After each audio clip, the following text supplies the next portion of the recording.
Hola, soy la maestra Mari Carmen Martín y hoy vamos a empezar con la unidad 1 de nuestro módulo, titulado Fundamentos de Evaluación en Psicología Clínica. En esta unidad, como podemos ver, vamos a trabajar una introducción a la evaluación psicológica clínica. Después vamos a trabajar los principales conceptos de la evaluación psicológica, los antecedentes y desarrollo histórico, los modelos de evaluación psicológica y las garantías científicas y éticas de la evaluación psicológica. Bueno, para empezar, por nuestra introducción, pues vamos a ver qué se entiende cuando decimos evaluación clínica. ¿Y qué entendemos? Pues es la evaluación que se realiza en el contexto de la psicología clínica y se ocupa desde una aproximación científica a la exploración y análisis de la salud mental de una persona. ¿Su finalidad cuál es? Pues es tomar decisiones y resolver problemas para mejorar su comportamiento, su ajuste y adaptación al medio y su satisfacción personal. Esto está basado en Fernández Ballesteros, que es muy importante en España y son la base de la evaluación psicológica, como podremos ver más adelante.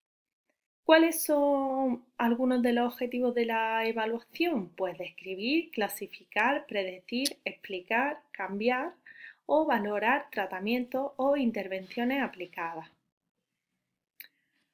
El último objetivo de la evaluación es la toma de decisiones y la resolución de problemas, siempre basándose en la evidencia. El área principal de actuación es la salud mental, ya que evalúa, diagnostica y trata los trastornos psicológicos.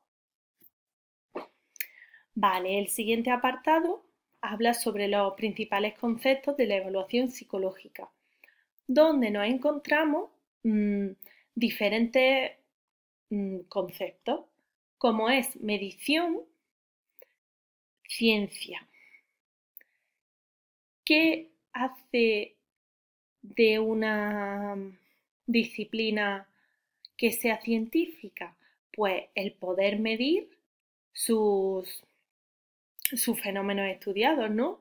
Pues precisamente esto fue prioritario en psicología, ya que a través del proceso de medición la disciplina alcanzó el estatus de ciencia. ¿Por qué? Porque se podían medir sus datos para poder comparar, analizar, realizar investigaciones controladas y replicar. ¿Pero qué medimos en psicología? La conducta, el comportamiento. Pues, a ver, en psicología lo que se mide son atributos de la conducta o atributos psicológicos.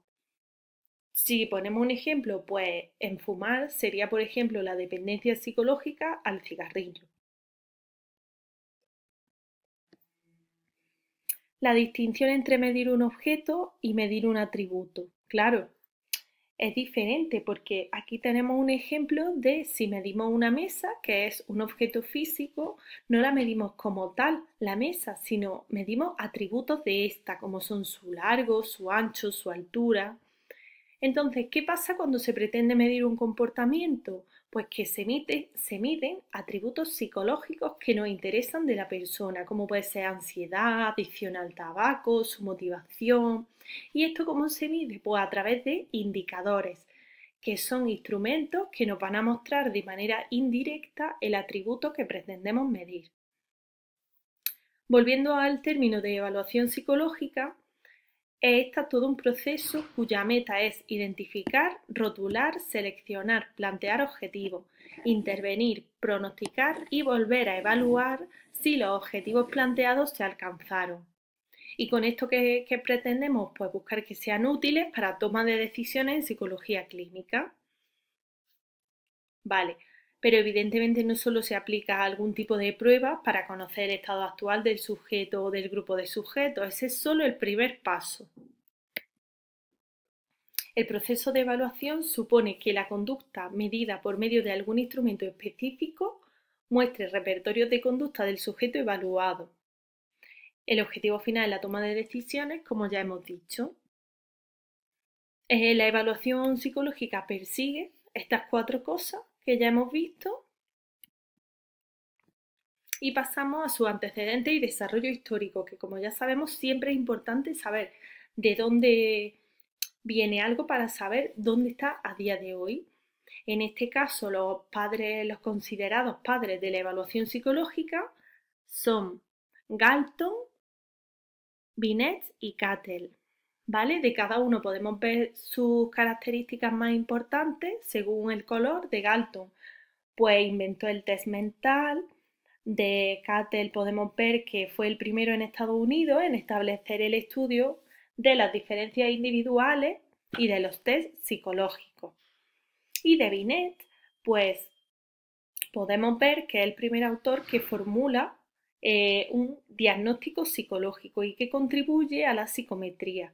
Y también es el padre de los test de inteligencia, ya que él es el que utiliza por primera vez el término de edad mental. Los antecedentes, como vemos, según los que hemos estudiado, pues con sus aportaciones como que se establecen las bases conceptuales y metodológicas y tecnológicas del psicodiagnóstico. También es necesario que hagamos referencia a la obra de Whitmer porque fue el que inició en la aplicación clínica de la evaluación. La primera clínica psicológica fue creada también por él y el tratamiento era siempre precedido por una evaluación o diagnóstico. O sea que ya ahí empezó a fundarse la evaluación psicológica. En los comienzos del siglo XX pues hubo un gran desarrollo de técnicas de evaluación centradas en denominados test mentales. Eso tuvo éxito. Después, en la primera mitad del siglo XX, se gestaron y se consolidaron modelos psicométricos y proyectivos. Entre las 2 guerras mundiales, un periodo muy importante, fue cuando tuvo mayor expansión la evaluación psicológica, porque se produjeron una gran cantidad de test, se usaron mucho, las técnicas proyectivas también y muchas pruebas psicológicas.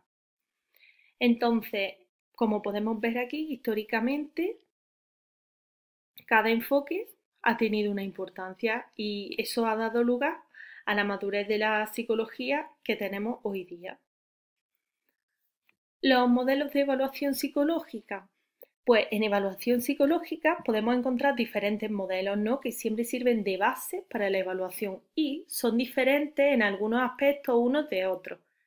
Se desarrollan, vienen derivados del desarrollo histórico y 6 son los principales que han servido de base a la evaluación. El modelo de atributo, dinámico, médico, conductual, cognitivo y constructivista. En este cuadro podemos contemplar diferencias entre ellos, la formulación teórica, que ahora veremos más adelante, las variables, los métodos, las técnicas que utiliza cada uno, los niveles de inferencia, los objetivos y sus ámbitos de aplicación, ¿vale? Este cuadro es muy interesante. Dentro de un modelo teórico de la psicología, destacan siempre los supuestos sobre los determinantes de la conducta. Entonces, se hace referencia al factor bipolar que introdujo Cohen, que es endógeno-exógeno. Entonces, siguiendo esta polarización, la conducta es C, en el cuadro de antes, como hemos visto, en esta parte, ¿vale? O la respuesta R, que son nuestros objetos de estudio, las respuestas. Se pueden considerar en función de lo endógeno, que es lo interno, o también denominado modelos de personalidad, organismo la O persona la P, ¿vale? No todos los autores utilizan los mismos nombres o abreviaturas. El modelo del atributo, pues podemos ver que según ellos la conducta está en función de variables personales u organísmicas, que son intrapsíquicas o genotípicas, y esta sería su función. Aquí podemos ver un ejemplo. El modelo dinámico, pues el comportamiento puede ser explicado en función de una serie de construcciones teóricas que conforman la estructura de la personalidad y junto a varios dinamismos internos del inconsciente. Esto hace que se determine la conducta. Por lo tanto, cualquier conducta se entiende como una expresión de una condición interna de la persona y esta es su función con la que se expresa. El modelo médico pues conoce la etiqueta aplicable a un sujeto que presenta un trastorno conductual que supuestamente viene condicionado por la etiología de la desviación conductual explorada. Un tipo de tratamiento a emplear no se puede generalizar a toda la psicopatología, evidentemente, y ¿qué dice de la conducta? Que es una función de condiciones biológicas o personales. El modelo conductual, este modelo comenzó siendo un modelo externalista, como que la conducta era una función del estímulo, pero se ha ido transformando con el tiempo en un modelo interactivo en el que la conducta y las variables de la persona y el ambiente interaccionan recíprocamente. Esto es lo más, podríamos decir, actual. Actualmente se formula como el comportamiento se explica por transacciones entre la propia conducta y variables de la persona y el ambiente. Y esta es su función. El modelo cognitivo, pues desde este enfoque la conducta es una función del mundo cognitivo de la persona, de su forma de percibir el mundo desde su perspectiva. Por ejemplo, en una persona depresiva, pues sus percepciones distorsionadas de la realidad sería lo que desde este enfoque es como se ve el mundo. El modelo construccionista, pues dice que cada uno construye su propia realidad, no podemos tener acceso a la realidad, entonces cada sujeto se construye su realidad propia. Vale, las garantías científicas y éticas de la evaluación psicológica, pues como sabemos, la evaluación basada en la evidencia es el uso de la investigación y las teorías científicas. Las principales garantías de una evaluación científica están en la precisión y en la validez de las medidas y también en la rigurosidad con la que el proceso de evaluación es implementado. Para que un instrumento sea psicométricamente sólido, debe estar estandarizado y tener evidencias adecuadas de fiabilidad y validez. Entonces, en esta tabla podemos ver los principales criterios psicométricos que deben considerarse siempre en el uso de instrumentos de evaluación clínica. ¿Vale? Aquí podemos ver los indicadores y su descripción. En la práctica profesional de un evaluador, pues la actitud ética es súper importante, ya que su ausencia puede acarrear problemas para los usuarios y también con su imagen de psicólogo como profesional. Importantísimo la confidencialidad y secreto profesional, el consentimiento informado y la competencia y rigor científico, tanto como la protección de datos.